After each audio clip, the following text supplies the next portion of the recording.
Nouvelle émission au cœur de la fabrique artistique de la ville de Tarbes, au Paris, autour d'une création qui va nous transporter dans l'histoire européenne, il y a 80 ans. C'est une nuit à Grenade et pour en parler, je suis avec Jean-Claude Fallet. Bonjour. Bonjour. Merci d'être avec nous. Ici, on est dans la salle de répétition du Paris. Vous avez passé plusieurs semaines pour une nuit à Grenade. Alors avant de parler de cette création qui va tourner autour de Federico Garcia Lorca, un mot sur la compagnie que vous dirigez, la compagnie du théâtre La Belle Étoile. Vous êtes landais. Voilà, la compagnie est basée sur l'agglomération du Marsan, à 6 km du centre-ville de Marsan, voilà, dans un petit village qui s'appelle Boug et qui a, je veux dire, le courage d'accueillir une compagnie professionnelle, même si c'est un petit village de 700 habitants, je le souligne parce que c'est quand même assez extraordinaire. Il nous donne des lieux pour répéter. Bon, c'est la salle des fêtes, c'est une salle au-dessus de la médiathèque où on peut organiser des rencontres d'auteurs, organiser des stages, commencer à répéter nos créations. Il nous donne un bureau avec un téléphone, l'accès à Internet. Voilà, donc ça c'est formidable, une petite subvention aussi, alors que c'est un village de 700 habitants. Alors c'est vrai que c'est une des particularités des Landes, c'est qu'il y a souvent il y a un vrai vivier artistique et culturel dans un département où on ne s'attend pas forcément à ce qu'il y ait cette richesse et une population aussi qui suit des rendez-vous artistiques. Oui, tout à fait. Quand il y a une volonté politique et un engagement évidemment artistique, on peut arriver à faire des choses formidables. Alors justement, quelles sont ces choses formidables que fait le théâtre La Belle Étoile en dehors d'une nuit à Grenade dont on va reparler? Depuis quand la compagnie existe-t-elle Alors la compagnie va fêter en mars prochain son 10e anniversaire. Et donc à cette occasion d'ailleurs, on va faire une espèce de grande fête. On va notamment essayer d'inviter, enfin on a invité tous les auteurs qui sont venus à nos rencontres d'auteurs. Alors il y en a une bonne douzaine, dont Noël Châtelet, Gérard Chalian, Patrice Franceschi, Jean-Paul Kaufmann, enfin des gens comme ça, qui seront présents donc le 24 mars pour une nuit des auteurs. On va essayer de mettre comme on l'a toujours fait d'ailleurs, en avant leur dernier ouvrage. Des comédiens liront des extraits. Voilà, c'est l'auteur à l'honneur, puisque l'auteur est au centre souvent de nos préoccupations, de nos créations. Et c'est le cas d'une nuit de Grenade, écrit par François-Henri Soulier, qui est un auteur qui vit à Montauban, qui est aussi par ailleurs un auteur de romans policiers, qui vient d'avoir le prix du Festival de Beaune, d'ailleurs, pour son dernier ouvrage, son dernier roman policier qui s'appelle « Il n'y a pas de passé simple ». J'en fais la publicité parce qu'il est vraiment formidable, son livre. Et sa pièce est également formidable. Donc on a un plaisir tous les jours à la travailler. Et donc elle sera visible la semaine prochaine. On va donner d'ailleurs les dates, ça sera pour la répétition publique dès ce samedi 3 décembre de 14h à 16h, c'est en entrée gratuite. À partir de mardi 6 décembre jusqu'au samedi 10 décembre à 20h30 et le dimanche 11 décembre, ce sera à 16h les entrées, hormis l'avant-première qui est à 5 € le mardi. Sinon c'est entre 8 et 12 € suivant si vous avez le pass tout Paris et les tarifs réduits. C'est la première fois que vous adaptez un texte ou régulièrement vous le faites dans la compagnie? Je dois dire que c'est un peu presque ma marque de fabrique. J'aime beaucoup m'emparer de textes qui ne sont pas forcément prévus initialement pour le théâtre. J'ai beaucoup joué Écrits d'amour de Claude Bourgex, qui sont des échanges de lettres. Donc oui, ça n'a rien à voir avec quelque chose d'une écriture théâtrale, traditionnelle. J'ai adapté aussi, enfin nous avons adapté Adolfo Kamilski, Une vie de faussaire, qui est la vie d'un faussaire génial qui a sauvé des milliers de juifs et autres pendant la dernière guerre mondiale. Bon, je dois dire qu'il faut qu'il y ait un intérêt moi j'aime bien raconter des histoires au théâtre, donc voilà, donc ça a été un petit peu le hasard des rencontres littéraires que j'ai faites. En l'occurrence, ça c'est une pièce de théâtre. Une nuit de Grenade est une pièce de théâtre. D'ailleurs très bien écrite, une écriture classique certes, mais qui dit beaucoup de choses. Il faut que j'aime bien dire que je pratique ou j'essaye de pratiquer un théâtre à dimension citoyenne, c'est-à-dire que j'ai envie que le théâtre ait des résonances au niveau de la société dans laquelle je vis, c'est-à-dire que le théâtre joue son rôle de miroir de la société ou de poseur de questions. Voilà, donc là c'est tout à fait le cas, bien sûr, à travers une histoire qui a un point de départ historique, puisque c'est l'arrestation et l'assassinat de Federico García Lorca à Grenade, donc août 1936. Vous faites bien de rappeler que c'est en fait 80 ans de la mort de García Lorca et de la guerre d'Espagne, mais aussi du Front populaire, etc. Donc c'est important de faire ce flashback pour voir un petit peu ce qui se passait à ce moment-là et essayer d'en tirer aussi des leçons. On ne tire jamais des leçons du passé, hein. C'est dramatique. D'autant que souvent le passé et l'histoire se répètent. C'est ça. Alors on allait plus loin dans cette histoire, dans cette nuit à Grenade. On va regarder un premier extrait, un extrait des répétitions, les dernières répétitions qui se déroulent sur la grande scène du Paris où vous pourrez voir cette nuit à Grenade. On se retrouve juste après. Comment avez-vous connu Federico García Lorca? Je ne pensais pas que vous m'auriez attendu. Monsieur le gouverneur, ne vous excusez pas, j'imagine que votre tâche est écrasante. Et je suis un homme extrêmement patient, je vous aurais attendu bien plus longtemps s'il m'avait fallu. Comment on peut se tromper? Vous donniez l'impression d'être un homme sur le départ. J'ai été opéré d'une jambe il y a peu. Toute station prolongée, assis ou debout, m'est pénible. Je m'ankylose assez vite. Calderon, café. Calderon. Je m'émerveille toujours d'entendre ce nom qui a franchi les siècles. J'imagine, jeune homme, que vous avez entendu parler de l'auteur de La vie est un songe, Pedro Calderón de la Barca, un grand auteur et une grande œuvre. Quoi de plus espagnol que le drame de ce pauvre prince Sigismond, tout entier habité par la violence et le mal, et qui n'a d'autre choix possible que de prendre le parti du bien. J'ai vu la pièce au théâtre ambulant de la Baraka. Ils l'ont jouée sur la place de mon village. Le théâtre de la Baraka, vraiment? Celui-là même que dirigeait mon ami Lorca. Quelle coïncidence, n'est-ce pas? Finissons-en, voulez-vous? Volontiers, monsieur le gouverneur. Il me semble que nous en étions restés au registre. Le registre?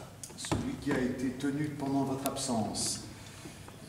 Le registre de la semaine. Foutoir, ouais. Comment voulez-vous que je m'y retrouve, moi? Calderon! Commandant? Savez-vous où il est? Je crois que c'est le classeur vert que vous avez dans la main, mon commandant.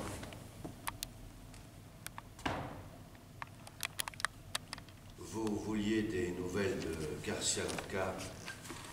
Vous allez en avoir. Tenez, Calderon, lisez.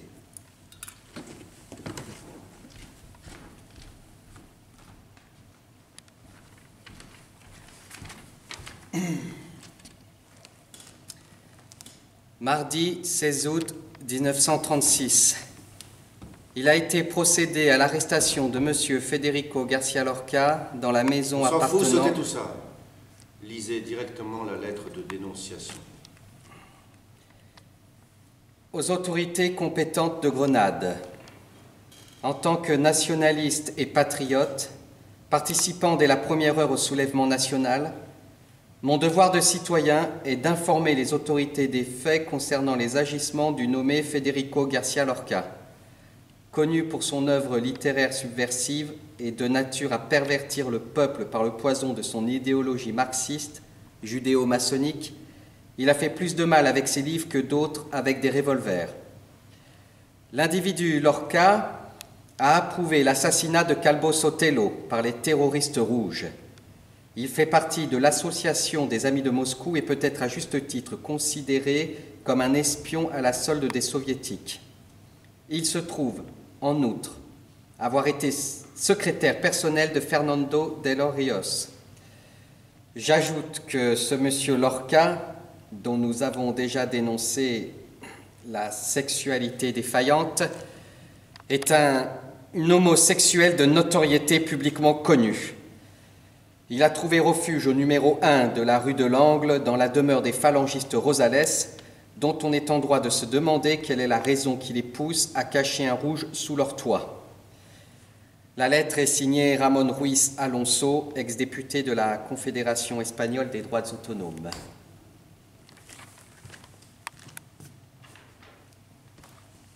Bien. Que dites-vous de cela?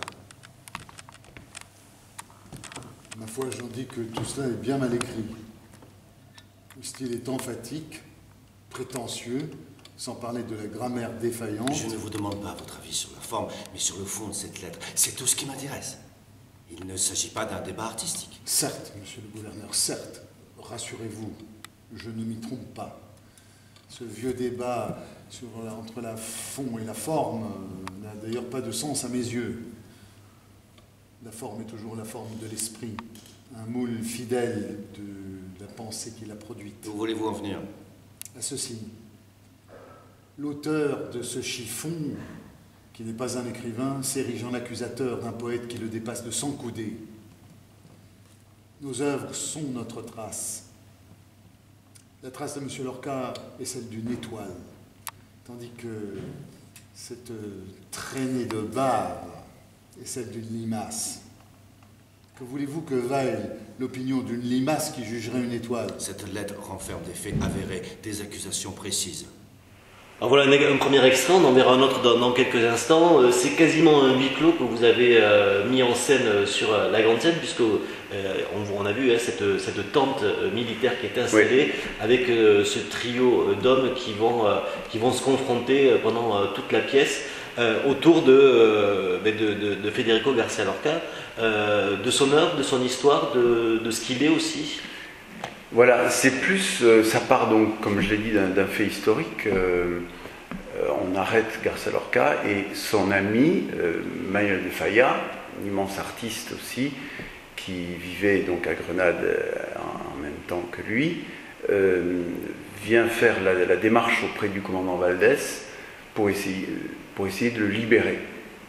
Et donc, il y a tout de suite une trame un peu policière parce que Manuel de Falla va faire son enquête, il va essayer de savoir, de comprendre pourquoi, comment Federico García a pu être arrêté, qu'est-ce qu'il est advenu de lui, où il est, et voilà. Et donc, d'ailleurs, c'est tellement bien construit cette pièce que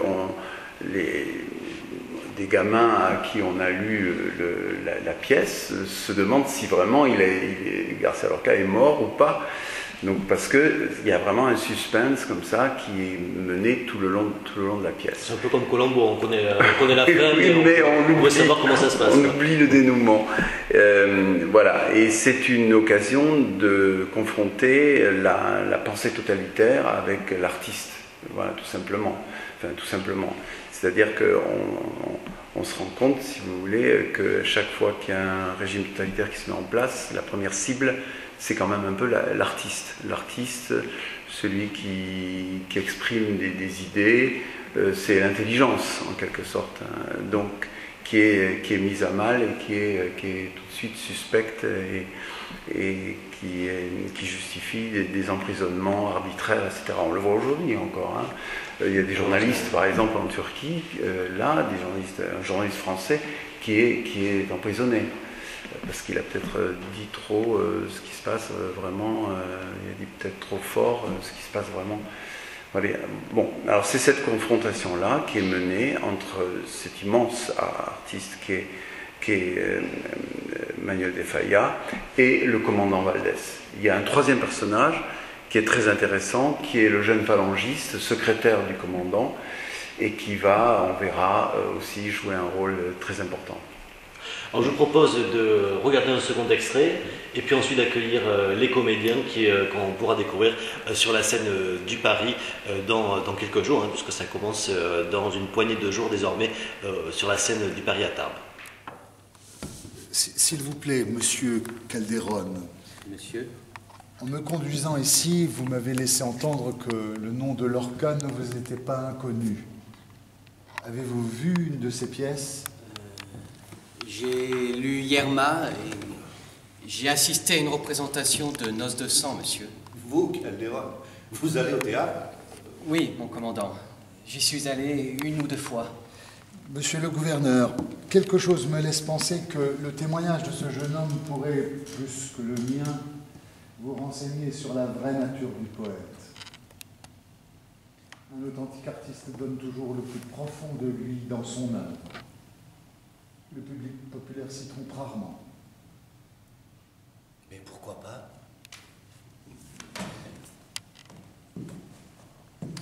Allez-y, Calderon. Faites-nous un peu rire. Parlez-nous donc de littérature.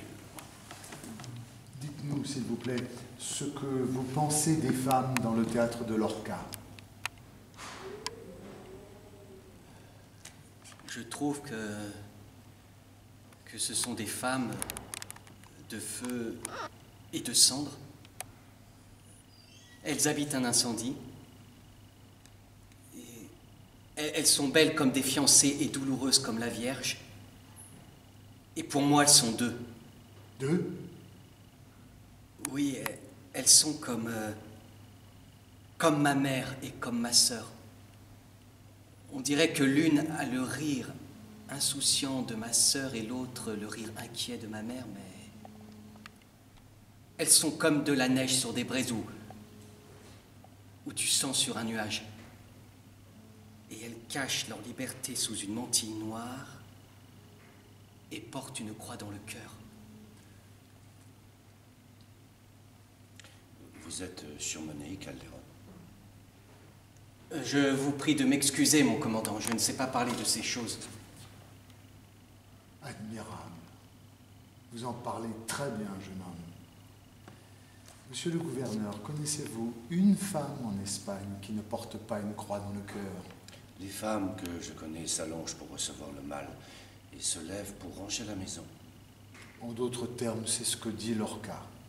La compassion en plus. Et alors, qu'est-ce que ça prouve? Qu'il les comprend et qu'il les aime. On peut connaître une chose et en parler sans qu'il s'agisse d'amour pour autant.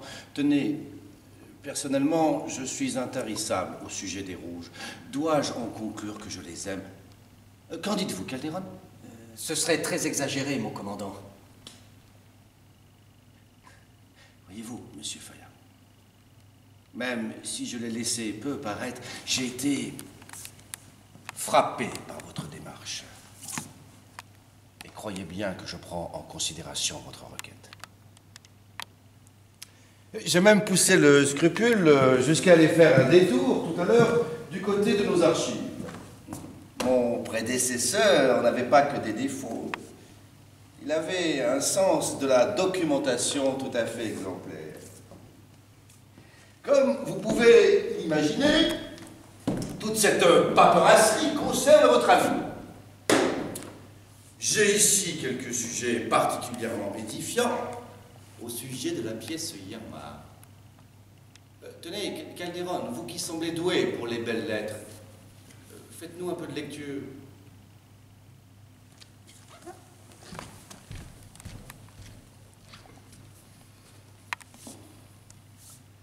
Ce sont des coupures de presse. La première est extraite du journal La Nation, dont le directeur était le regretté Calvo Sotelo. Allez-y. La pièce tourne lourdement autour du désir frustré de la femme obsédée. Le drame suit une route descendante devant le public déçu. Pas un moment d'intensité dramatique ni de force. Tout le monde n'a pas sur le génie les mêmes opinions que vous. Poursuivez, Calderon. Le second extrait vient du journal L'Époque. Dans le village où vivent Yerma et son mari, il semble n'y avoir ni médecin ni curé, car les gens que l'on nous montre sur scène vivent dans un état d'animalité navrant et inconcevable.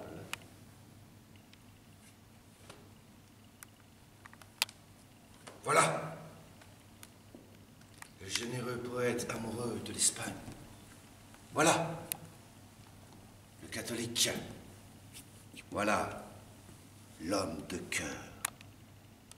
Voilà des journaux de droite, tout simplement. On trouverait sûrement autant de louanges dans d'autres journaux qu'il y a ici de blâmes. Des journaux de gauche, probablement. Or, si la presse de droite dit du mal de leur cas, quand la presse de gauche l'encense, la conclusion s'impose. C'est qu'il n'y a plus de journalistes. Il n'y a que d'aveugles partisans obéissant aux mots d'ordre d'une époque devenue folle. Voilà un nouvel extrait qui a été tourné la semaine dernière sur la scène du Paris. C'était les premiers jours de répétition dans la grande salle, après avoir passé 2-3 semaines ici, dans cette salle de répétition. Alors présentez-nous peut-être les comédiens que nous avons ici. Oui, alors Mathias Maréchal qui joue le commandant José Valdés Guzman, Mathieu Boulet qui joue le jeune phalangiste Calderón, François Clavier qui joue Manuel de Falla. Alors pourquoi eux? Comment vous les avez choisis? Est-ce qu'ils font partie, après on va leur donner la parole, mais est-ce qu'ils font partie déjà de votre troupe habituelle? C'est des comédiens que vous connaissiez? Oui, deux d'entre eux, j'ai travaillé déjà avec eux sur d'autres productions, d'autres spectacles, dont Appelle-moi Olympe de Sophie Mousset, qui est une confrontation entre Olympe de Gouges et Robespierre. Donc Mathias jouait Robespierre. Mathieu Boulet qui jouait donc Adolfo Kaminski à plusieurs âges de la vie, à 17 ans jusqu'à 48 ans. Adolfo Kaminski, donc, que j'ai monté il y a 4 ans maintenant déjà. Voilà, François Clavier, c'est une jeune recrue et dont on est très heureux, bien sûr, et qui va interpréter Manuel de Falla. Alors justement, on va commencer par la jeune recrue. Qu'est-ce qui vous a plu dans cette histoire et dans ce personnage que vous devez interpréter? Dans la pièce, j'ai tout de suite été accroché par le suspense, parce que je trouve que c'est très important au théâtre, le suspense. C'est ce qui met en attente le spectateur, donc j'ai été très sensible à ça. Et donc cette espèce de chose qui fait qu'on commence à lire la pièce et puis on ne peut pas s'arrêter jusqu'à la fin. Et puis pour le personnage, je le connaissais un petit peu pour avoir entendu sa musique et tout, et j'ai été très séduit par le caractère ascétique de ce personnage, très retenu et en même temps très engagé. Vous connaissiez déjà un peu cette histoire-là, celle de Federico García Lorca, son arrestation, les conditions? Très vaguement. Enfin, je le connaissais, mais je ne m'étais pas attardé dessus. Et c'est vrai que c'est très intéressant parce que c'est très complexe en plus. Et surtout, ça révèle ce qui se passe dans un pays lorsqu'une guerre civile éclate. La guerre civile, ça reste quand même vraiment une chose très, très grave, terrible, quoi, où tout se déchaîne et il n'y a presque plus aucun contrôle. Ce que la pièce raconte, c'est que finalement, oui, il n'y a plus beaucoup de contrôle de soi-même. Alors, Mathias, vous êtes, on va dire, méchant, si on devait résumer rapidement.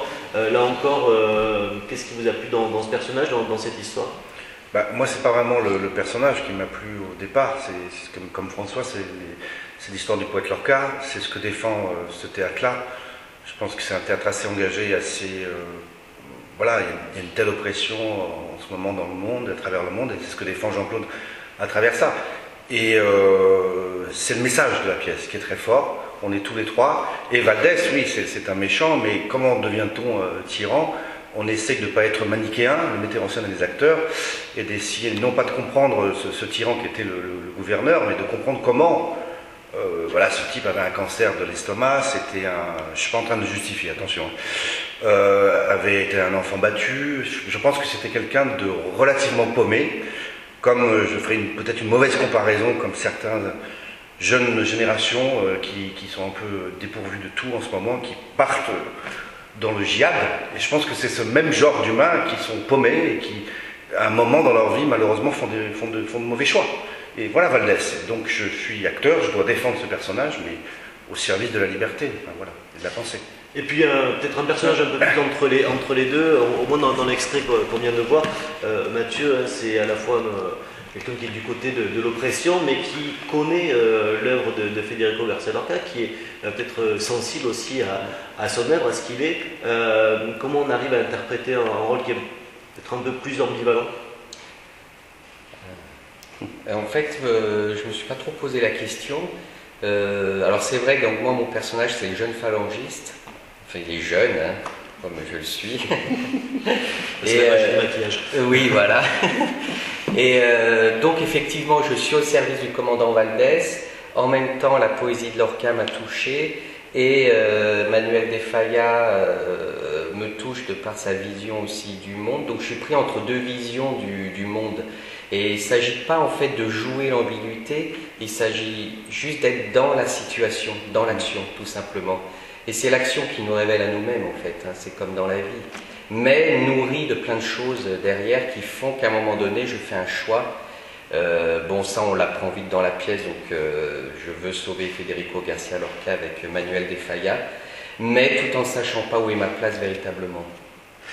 Avec cette particularité que vous avez peut-être choisie, Jean-Claude, c'est ce qu'on disait tout à l'heure, c'est une espèce de huis clos, hein. Vous êtes tous les trois coincés quelque part sous cette tente. Alors on ne sait pas vraiment, visuellement en tout cas dans les extraits qu'on a vus, où c'est, si c'est sur un terrain de guerre, si c'est dans une ville, si on est un peu hors du monde. C'est aussi le sentiment que vous avez, peut-être même déjà sur la scène, d'être pas sur une scène de théâtre classique.